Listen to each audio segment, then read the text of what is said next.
Keep her away from the kids. Thomas Markle's prophecies reaffirm Meghan's children do not exist. We have certainly talked a lot about Meghan Markle and those invisible children, but you can know more about the real story when you take a close look at the expressions on the faces of the children in the photos. They're scared, and kids are incredibly good judges of character. At her wedding, Meghan Markle glared at little Charlotte like she absolutely hated her. And of course, we don't get to see her with her own children, because then we would know all about how she interacts with them and her parenting style, and it wouldn't be pretty. And let's remember what Meghan's own father, Thomas Markle, said. He said that it's important to keep her far away from children. There had to have been at least one or more incidents that he witnessed or heard about while she was growing up that showed that she had no business being anywhere around children. Maybe he overheard her say something that translated to, "I hate children." I would say anybody who walks around talking about how babies are boring should not be allowed to take care of kids. It doesn't matter if they're babies or if they're older.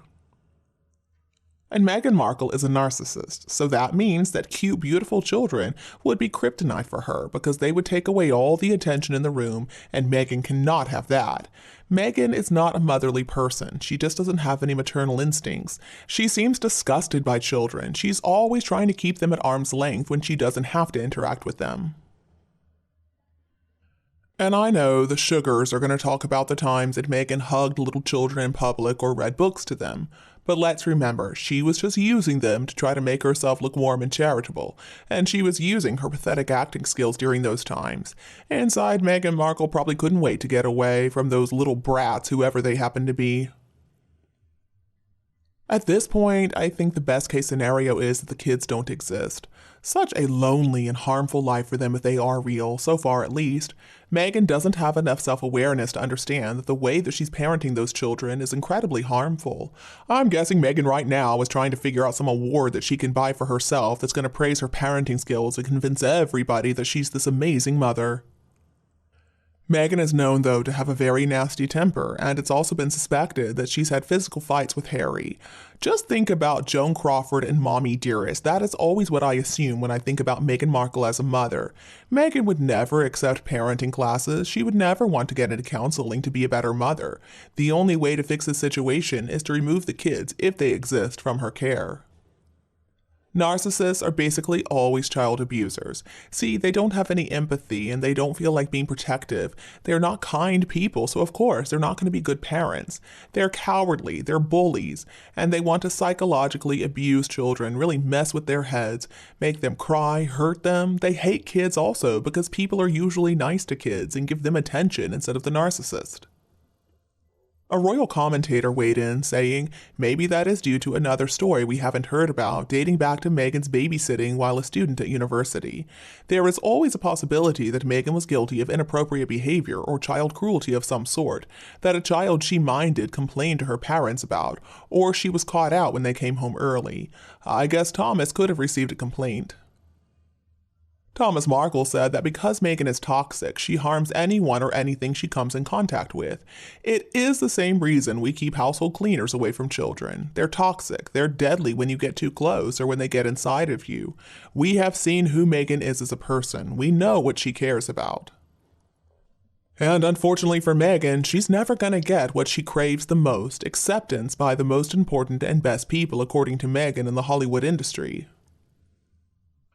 I'm sure some of you will remember that band called Foreigner. They wrote a song called Cold as Ice, and the lyrics of the song include these lines: "You're digging for gold, but throwing away a fortune in feelings, but someday you'll pay, cold as ice. You know that you are, you're as cold as ice to me." Well, Thomas knows his daughter better than anyone else, we could argue, and I think cold as ice is a good description. There are all kinds of things that could have happened. The one woman from the Deal or No Deal show started in a recorded interview that Meghan was a single mother at the time that she worked on that game show.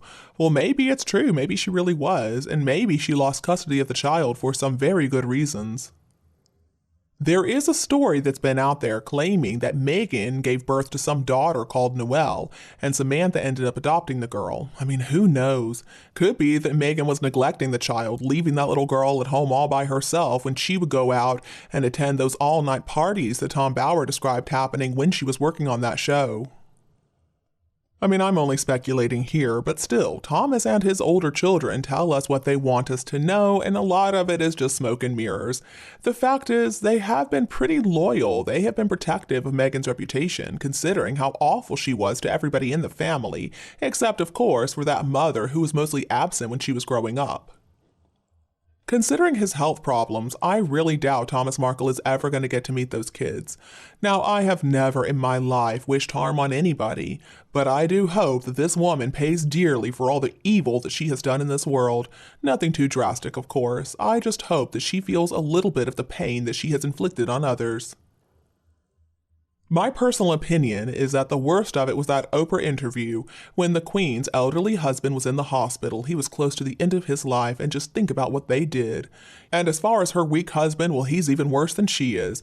After all, they were members of his family. That was his grandfather, his grandmother, his father, his brother, and he just sat there and allowed her to tell such ugly lies. And as if that wasn't enough, they had to do the Netflix show and that disgusting book Spare.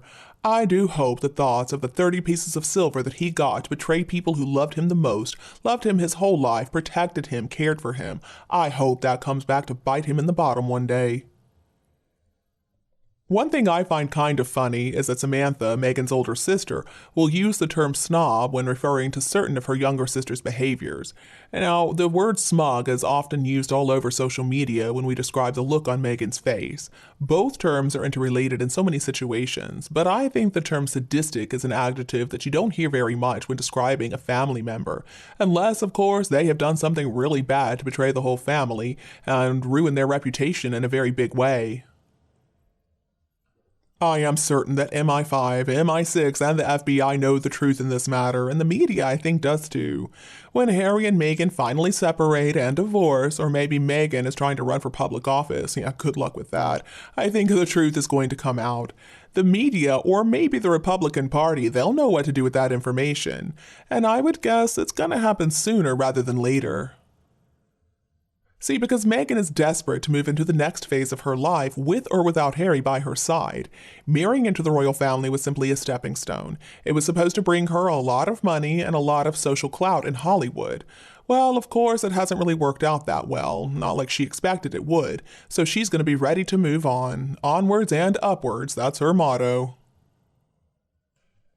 And who knows, folks, I really am worried about my own country, the grand old US of A.